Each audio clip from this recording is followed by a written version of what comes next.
Hola compañeros, nosotros somos el equipo 7 y en esta ocasión venimos a exponer el siguiente personaje, que es Pico de la Mirandola.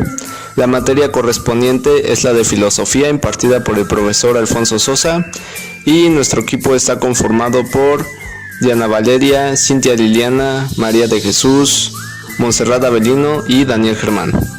A continuación veremos la interesante biografía de este gran personaje.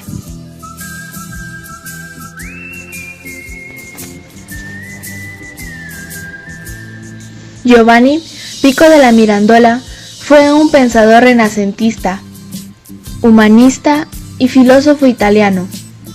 Él nació el 24 de febrero de 1463 en Mirandola, Italia, y murió tras ser envenenado con arsénico por uno de sus secretarios, o al menos eso es lo que cuentan. Falleció el 17 de noviembre de 1494 en Florencia, Italia, y fue sepultado en el convento de San Marcos de Florencia, Italia. En total vivió 32 años. Fue el sexto hijo de Gianfresco I y Giaria Bioardio. Tomó los títulos de conde de Concordia y príncipe de Mirandola. A los 4 años quedó huérfano de padre. Él estudió Derecho Canónico en la Universidad de Bolonia. Tuvo acceso a la mejor formación intelectual de su época. Su formación fue principalmente aristotélica, aunque después de su contacto con Ficino y un círculo intelectual en Florencia, adoptó posturas platónicas.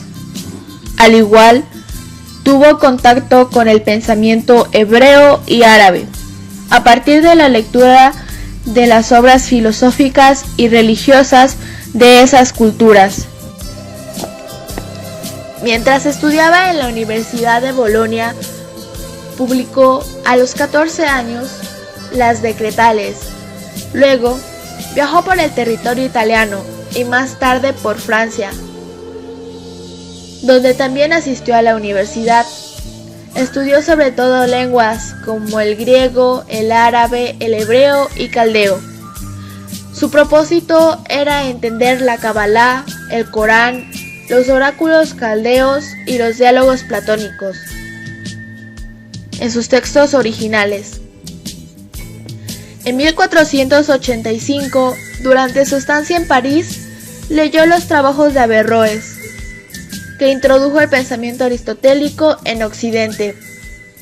Luego, a finales de el año 1486, publicó en Roma una de sus más importantes obras, las 900 Tesis. Por otro lado, en el discurso sobre la dignidad del hombre, formuló 3 de los ideales del Renacimiento. El primero, el derecho inalienable a la discrepancia, el respeto por las diversidades culturales y religiosas, y finalmente, el derecho al crecimiento y enriquecimiento de la vida a partir de la diferencia. Durante sus últimos años, alrededor de 1489, finalizó Heptaplus.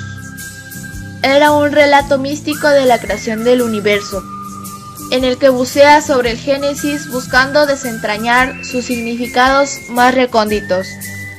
2 años después, con 28 años de edad, renunció a los cuantiosos bienes y a su parte del principado familiar, y se entregó a un profundo fervor religioso. Viajó por toda Italia como medicante hasta que en 1493 el Papa Alejandro VI lo absolvió de cualquier imputación de herejía y lo admitió de nuevo en la Iglesia Católica. Pico, sin embargo, no abjuró de ninguna de sus tesis. Ingresó en la Orden de los Dominicos, cuyos hábitos llegó a vestir poco antes de su muerte. Giovanni Pico della Mirandola, humanista y filósofo italiano, estudió Derecho en la Universidad de Bolonia y en los más importantes centros de Italia y Francia. En pleno auge del Renacimiento, publicó en Roma sus célebres 900 tesis. En ellas manifestó la intención de demostrar la verdadera naturaleza del cristianismo y considerándolo como el punto de confluencia de todas las tradiciones filosóficas anteriores, incluida la filosofía griega, la astrología, la cábala y la magia. Sus teorías fueron combatidas duramente por la curia romana y 13 de sus tesis fueron condenadas por los teólogos de la época, motivo por el cual fue perseguido por hereje y pasó 3 meses encerrado en la torre de Vicenza. Tras ese periodo se encomendó a la protección de Lorenzo el Magnífico en Florencia. En 1489 publicó Heptaplus, comentario cabalístico sobre el libro de Génesis, y en 1942 De Ente et Uno, una crítica al platonismo del finicio. Pico de Mirandola falleció tras ser envenenado por un secretario.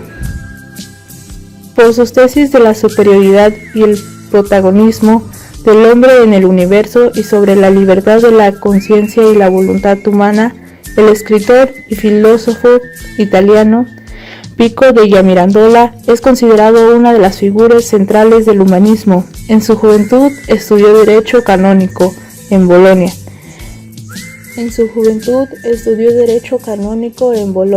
Letras en Ferrara y Filosofía en Padua, ciudad en la que entró en contacto con el averroísmo. En 1484 se trasladó a Florencia, donde se hizo íntimo amigo de Lorenzo de Médicis y se convirtió en uno de los colaboradores más activos de la Academia Platónica. Dotado de una inteligencia precoz y de prodigiosa memoria, pudo formarse rápidamente una cultura muy amplia. Incluía el conocimiento de las lenguas hebrea, árabe, griega y caldea.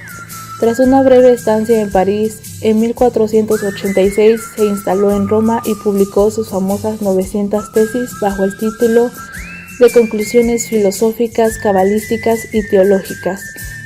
Pretendía con ellas promover un debate público en el que deberían haber participado los hombres más eruditos de su tiempo, sobre los principales problemas filosóficos y teológicos.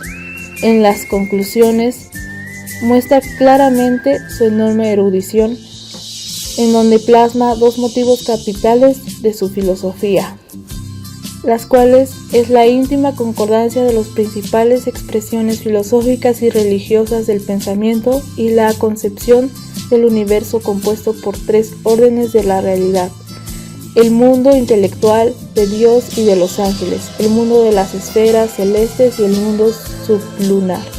El hombre, como el centro del universo, es un microcosmos que participa de las 3 órdenes y que gracias a su totalidad puede caerse de su propia condición.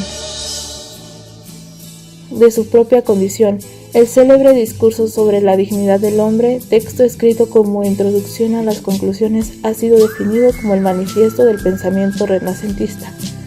La Comisión Papal censuró 13 de sus tesis, pero él contestó publicando una apología en 1487, en la cual acusaba a sus jueces de la mala voluntad. Como resultado del Papa Inocencio VIII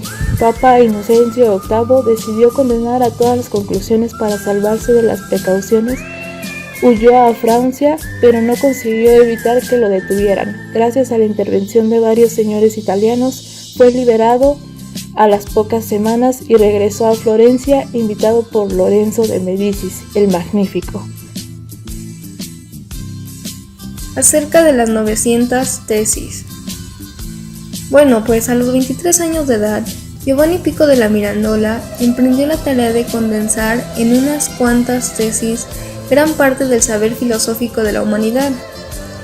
El 7 de diciembre de 1486 se imprimen en Roma las 900 tesis que podrían haber sido más, pero Pico della Mirandola prefiere una cifra mística. Obra en la que reúne afirmaciones de filósofos, teólogos y sabios de Oriente y Occidente, árabes, judíos, cristianos y antiguos.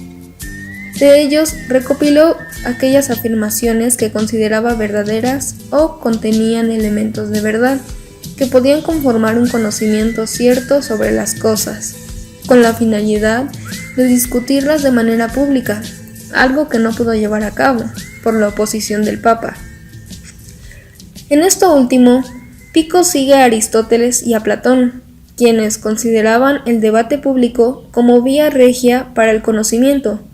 Por eso, las tesis no son explicadas, solo son lanzadas al mundo con la intención de polemizar. De alguna manera, también inscribe así su nombre en esa cadena áurea de filosofía que Marsilio Ficino, mentor de Pico, llamaba Prisca Theologia, un ancestral linaje de conocimiento cuyo origen se pierde en los albores de la historia, entre mitos y dioses. Afortunadamente, esta obra paradigmática del Renacimiento ha sido recientemente traducida en una edición coordinada por el Dr. Priani y publicada por la Universidad Autónoma de México. Las 900 tesis hoy en día cobran el valor de una imponente gema exótica. En un momento donde nuestra atención dividida y francamente comprometida sufre de grandes dificultades para abordar textos de mucha extensión y complejidad. Así pues, contamos con la fortuna de que Pico de la Mirandola ha hecho el trabajo duro por nosotros y nos ha entregado estas 900 tesis, minería de milenios, de logos y nous. De las tesis de Pico de la Mirandola.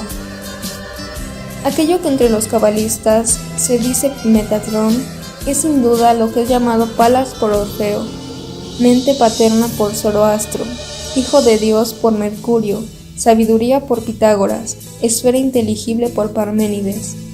No hay nada más eficaz en la magia natural que los himnos de Orfeo, si se aplican la música de vida, la intención del alma y las demás circunstancias conocidas por los sabios.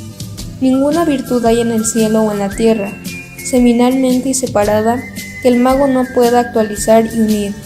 Lo que el mago hace por medio del arte, la naturaleza lo hizo naturalmente creando al hombre. Así como la medicina mueve principalmente a los espíritus que gobiernan el cuerpo, del mismo modo, la música mueve a los espíritus que sirven al alma. La medicina sana al alma por el cuerpo, mas la música sana al cuerpo por el alma.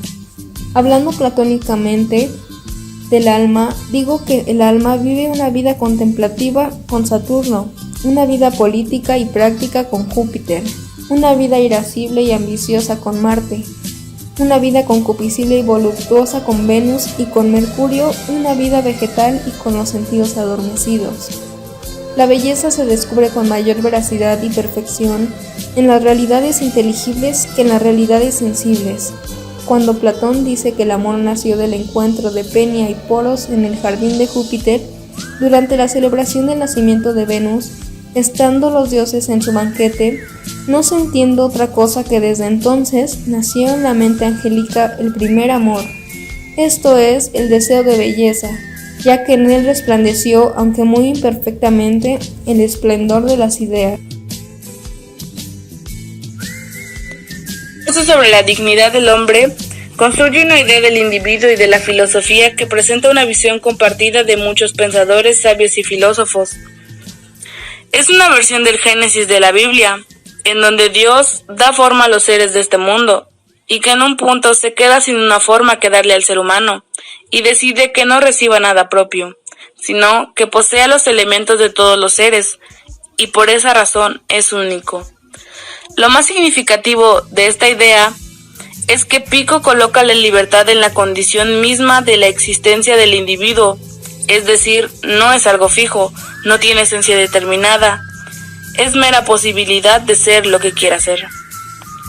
La libertad ontológica nos dice que el ser del individuo es ser libre, ya que al no ser nada definido, esa es su mayor cualidad, pero también su mayor problema. Así podemos decir que el problema de la libertad ontológica es doble, ya que cómo elijo entre todas las posibilidades y después, cómo evito que esa elección impida que después pueda elegir entre todas las posibilidades. Se nos plantea un ejemplo en el libro. Nos dice que imaginemos ser una lagartija al estar en el sol, es decir, tener una forma determinada. Pero entonces se deja de ser un individuo, de modo que en realidad podemos ser lagartija un tiempo y después quizás ser una tortuga para meterse al agua, pero luego ser un delfín. Con esto nos referimos a que la falta de una forma determinada nos impone no adquirir una, sino permanecer abierta